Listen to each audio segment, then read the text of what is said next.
It's a bad sign when you face an FBI search. Just about everybody knows that. That's true even if you are never ultimately indicted. A lawful search means you probably have criminal evidence. If that search is never overturned in court or that evidence is found, that alone is bad. Now, Donald Trump ran for office directly vowing the prosecution of his opponents, of Hillary Clinton, then of Joe Biden when he was in office. Trump was impeached for that bizarre attempted plot to get a foreign government to do what Trump apparently couldn't get the DOJ to do, abuse power to investigate the Bidens over in Ukraine to try to damage them. We know about all that. The evidence also shows Trump sought this political investigation of other perceived foes when he was in power. FBI veterans, journalists he asked to jail. We know that from the Comey memos and others. I tell you all that because Donald Trump's entire known public profile is about trying, and sometimes failing, but trying to be a banana republic autocrat. That is the hypocritical backdrop for these Trump defenders who know everything that Trump is about, now projecting their politicized view of power, the problems that Donald Trump had, onto a DOJ that, of course, is working within the system, as we've been reporting, and complaining about a legal search warrant executed at Mar-a-Lago.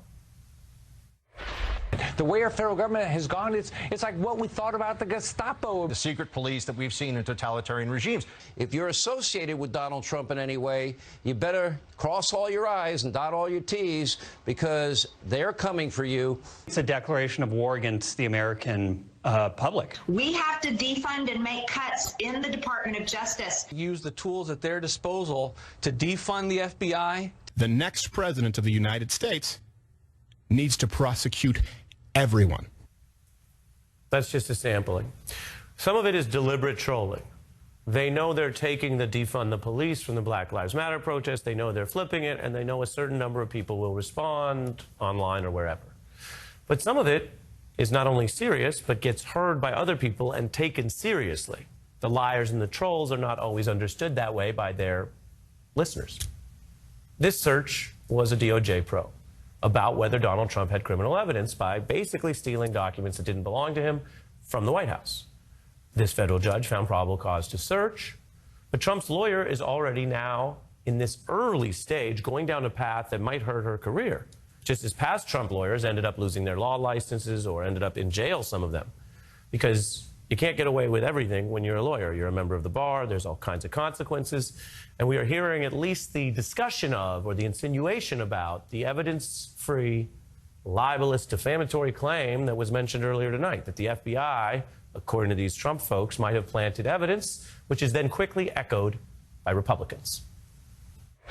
No, there is no security that something wasn't planted. I'm not saying that that's what they did. His lawyers said they brought in backpacks. What was in those backpacks? Did they bring those in to fill them up, or did they have something in there? We know they doctor evidence. We know they plant evidence. Yeah, sure. We know they hide evidence. We know they lie. Do I know that the boxes of material they took from Mar-a-Lago, that they won't put things in those boxes to entrap him? How do we know? They precluded me from actually watching what they did. But at this point, I don't necessarily think that they would even go to the extent of trying to plant information. I think they just make stuff up. Plant, make stuff up. That's a lawyer. If she makes those kind of claims in court, she might find, like Giuliani or Sidney Powell, she will be in more trouble. Some of the claims here are actually so irresponsible, inflammatory, and dangerous that we are only going to air them briefly in this report for this factual context, because you have to know what's going on as I refer to this. But there's no evidence for some of the claims you're about to hear, and we are going to be very precise and careful about this, not be re-airing it all the time. We will be extremely careful if we have to report on the fact that some right-wingers, some conservatives, some Trump supporters are making these kind of claims on air. I do not think it's beyond this administrative state and their deep state apparatus to actually try to work on the assassination of President Trump. I think everything's on the table. Your former police commissioner, he said their next move will be assassination if they don't take him down after this. He posted that to Twitter, Bernie Carrick. I am deathly afraid for Donald Trump. I would not put assassination behind these people. The people you saw there are government veterans, some of them White House veterans like Mr. Bannon. So they have a following. They are making the most scurrilous, serious, defamatory allegation with no evidence. And then, and I say defamatory quite literally, if you accuse someone falsely of a crime you have no evidence of, that could be defamation. And then they are masquerading that attack as some kind of concern about this individual. And there are those, as I mentioned, that take it seriously. One report here from NBC that some Trump users in online forums are talking about a, quote, civil war with phrases like, quote, lock and load. Others asking, when does the shooting start? A judge who has been identified by some as the one who signed off on this search warrant is already facing death threats. And online, they have pulled the page about him from the Southern District of Florida website, access denied. We know that's what the page says. We can't say exactly why. We're at the beginning of whatever this is. We are past the point of violence being directly encouraged and supported by Donald Trump and some others around him as a means of interfering with democracy, voting, the peaceful transfer of power. This is serious. Sadly, some of this is what we have seen in other playbooks. History can be, in many ways, a depressing guide.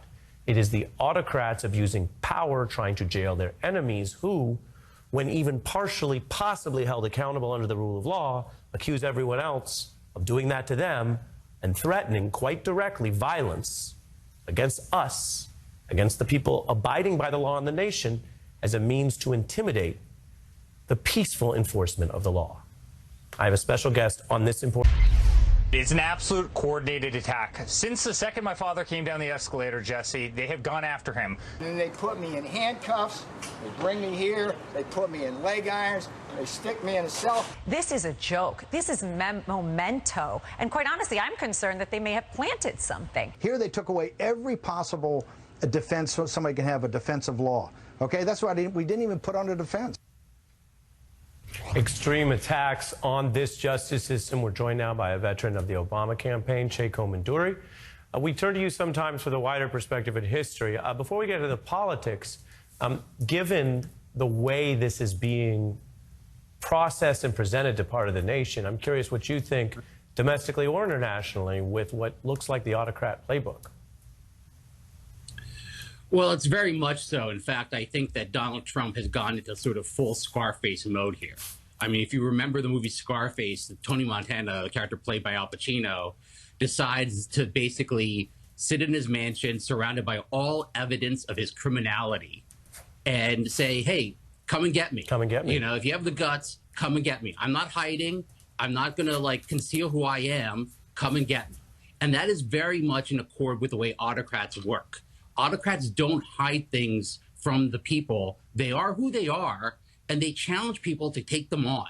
And what has happened here is that Donald Trump basically kind of is following that playbook. He doesn't want to show any fear, any concern, the idea that he's doing anything wrong. That's all part of the autocrat playbook.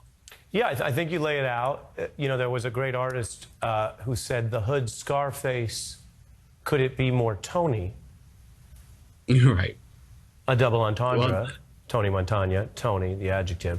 And the Scarface legend is like, in all seriousness, strongmen and autocrats in various countries, which everyone understood, I think. You know, Donald Trump was open about what he wanted to do to the justice system and locking Clinton up and doing Biden. I am curious, as we turn to the politics, because we try to make sense of it, and I was very clear with viewers about some of what we showed before that we won't be running all the time, some really horrific defamatory allegations that go to the safety of public officials at a time when there is violence, unfortunately. I'm curious what you think is the important political dividing line between, since I guess it's autocrat day, what I believe Stalin called the useful idiots, and the liars and the propagandists who know what they're doing, which is to say, knowing that Donald Trump is doing this and he was the bad guy and he was the one seeking political persecution and then lying about it as a political theater might be different than the millions of people who get tricked. I'm curious how you see that fault line on the right. Yeah, I mean, I think that there's two things going on here. I think, first of all, it feels to me like the Fox News Murdoch honeymoon with Ron DeSantis is sort of over. I thought when this news broke that Fox News would do what they did with the January 6th hearings. They'd kind of strategically downplay it. They talk about the raid, but they wouldn't really be defending Trump. And they would be doing things in a way to help Ron DeSantis, sort of reminding voters, hey, you know, there may be things about Trump that are attractive, but this guy's a hot mess. And you should really think about maybe Ron DeSantis in 2024. I thought that's the way that they were going to be going. The problem is that they did not go that way. They went in a completely opposite direction than what I had thought that they were going to be going in. I think the reason is that it's hard for Republican voters, for Republican elected officials, to admit two things. First of all, they were wrong about Trump. Second of all, the critics of Donald Trump, they were actually right about Donald Trump. And this is something that Republicans don't want to admit. And I think it goes to like sort of the difference between this period and the 1970s when Richard Nixon had Watergate. You know, Barry Goldwater felt when he denounced Richard Nixon and told him to resign, that he in no way was denouncing conservative policies. He was simply asking Richard Nixon to leave. It was not a reflection on Richard Nixon's actual policies. The MAGA base and Republicans increasingly believe that denouncing Donald Trump is to denounce his policies. Right. That there is no separation between the two. And I think you can see that's why someone like Romney or Cheney are so different than the rest of the MAGA base. You know, Romney thinks, well, if I was president, I'd do tax cuts. I'd do conservative judges. Liz Cheney says, when my father was vice president, George W. Bush did tax cuts and conservative judges. We didn't have to do January 6th. We didn't have to do all the stuff that Donald Trump did.